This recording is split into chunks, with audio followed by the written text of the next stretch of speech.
ನಂತರ ಹರದನಹಳ್ಳಿ ಊರೊಳಗೆಲ್ಲ ಮೆರವಣಿಗೆ ಆಗುತ್ತೆ. ನಂತರ ಅಲ್ಲಿಗೆ ಹೋಗುತ್ತೆ. ಸರ್, ಇನ್ನೂ ಕೂಡ ಸಾಕಷ್ಟು ಜನ ದರ್ಶನ ಮಾಡಬೇಕು ಅಂತಿದ್ರು, ಆದರೆ ಸಮಯ ಹೊಂದಾಣಿಕೆ ಆಗ್ತದೆ, ಅವರಿಗೆಲ್ಲ ಹರದನಹಳ್ಳಿ ಬರೋಕ್ಕೆ ಹೇಳ್ತಾ ಇದ್ರು ಸರ್. ಅಲ್ಲ, ಹೌದು. ಯಾಕೆಂದರೆ ಇವಾಗ ನಾವು ವಿಧಿವಿಧಾನಗಳನ್ನು ಮಾಡಬೇಕು. ಆ ಸಂದರ್ಭದಲ್ಲಿ ಸಾರ್ವಜನಿಕರಲ್ಲಿ ಮನವಿ ವಿನಂತಿ, ಬೇಜಾರು ಮಾಡ್ಕೋಬೇಡಿ. ಸೊ ಯಾಕೆಂದರೆ ನಾವು ಇಲ್ಲಿ ಬೆಂಗಳೂರಿಂದ ಹೊಳೆನರಸೀಪುರ ತಲುಪಿದ್ದೇ ಬೆಳಗಿನ ಜಾವ 4 ಗಂಟೆ. ಹೀಗಾಗಿ ಅಮ್ಮವರ ದರ್ಶನವನ್ನು ತಾವು ಅಲ್ಲೇ ಮಾಡಬೇಕಾಗುತ್ತೆ. ಈಗ ಮೆರವಣಿಗೆ ಎಷ್ಟು ಅವರ್ ಇರುತ್ತೆ ಸರ್? ಮೆರವಣಿಗೆ ಒಂದು 2 ಅವರ್ಸ್ ಇರುತ್ತೆ. ಅಂತ್ಯಕ್ರಿಯೆ 2 ರಿಂದ 3 ಗಂಟೆ.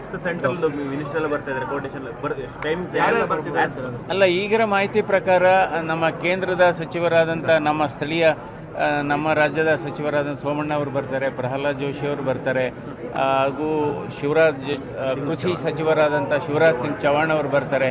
ಇನ್ನು ನಮ್ಮ ಅರ್ಬನ್ ಡೆವಲಪ್ಮೆಂಟ್ ಮಿನಿಸ್ಟರ್ ಆದ ಮನೋಹರ್ ಲಾಲ್ ಖಟ್ಟರ್ ಅವರು ಬರ್ತಾರೆ. ಆಮೇಲೆ ಮುಖ್ಯಮಂತ್ರಿಗಳು ಬರ್ತಾರೆ. ಅಲ್ಲ, ಈಗ ಮೆರವಣಿಗೆ ಇಲ್ಲಿಂದ ಹೊರಡುತ್ತೆ. ನಂತರ ಹರದನಹಳ್ಳಿ ಊರೊಳಗೆಲ್ಲ ಮೆರವಣಿಗೆ ಆಗುತ್ತೆ. ನಂತರ ಅಲ್ಲಿಗೆ ಹೋಗುತ್ತೆ. ಸರ್, ಇನ್ನೂ ಕೂಡ ಸಾಕಷ್ಟು ಜನ ದರ್ಶನ ಮಾಡಬೇಕು ಅಂತಿದ್ರು, ಆದರೆ ಸಮಯ ಹೊಂದಾಣಿಕೆ ಆಗ್ತದೆ, ಅವರಿಗೆಲ್ಲ ಹರದನಹಳ್ಳಿ ಬರೋಕ್ಕೆ ಹೇಳ್ತಾ ಇದ್ರು ಸರ್.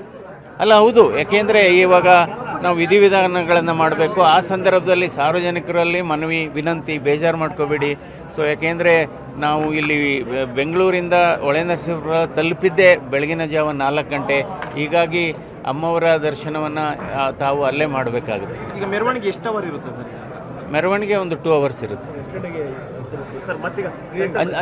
ಅಂತ್ಯಕ್ರಿಯೆ 2 ರಿಂದ 3 ಗಂಟೆ. ಅಲ್ಲ, ಈಗಿನ ಮಾಹಿತಿ ಪ್ರಕಾರ ನಮ್ಮ ಕೇಂದ್ರದ ಸಚಿವರಾದಂಥ ನಮ್ಮ ಸ್ಥಳೀಯ ನಮ್ಮ ರಾಜ್ಯದ ಸಚಿವರಾದಂಥ ಸೋಮಣ್ಣ ಅವರು ಬರ್ತಾರೆ, ಪ್ರಹ್ಲಾದ್ ಜೋಶಿ ಅವರು ಬರ್ತಾರೆ, ಹಾಗೂ ಕೃಷಿ ಸಚಿವರಾದಂಥ ಶಿವರಾಜ್ ಸಿಂಗ್ ಚೌಹಾಣ್ ಅವರು ಬರ್ತಾರೆ. ಇನ್ನು ನಮ್ಮ ಅರ್ಬನ್ ಡೆವಲಪ್ಮೆಂಟ್ ಮಿನಿಸ್ಟರ್ ಆದ ಮನೋಹರ್ ಲಾಲ್ ಖಟ್ಟರ್ ಅವರು ಬರ್ತಾರೆ. ಆಮೇಲೆ ಮುಖ್ಯಮಂತ್ರಿಗಳು ಬರ್ತಾರೆ.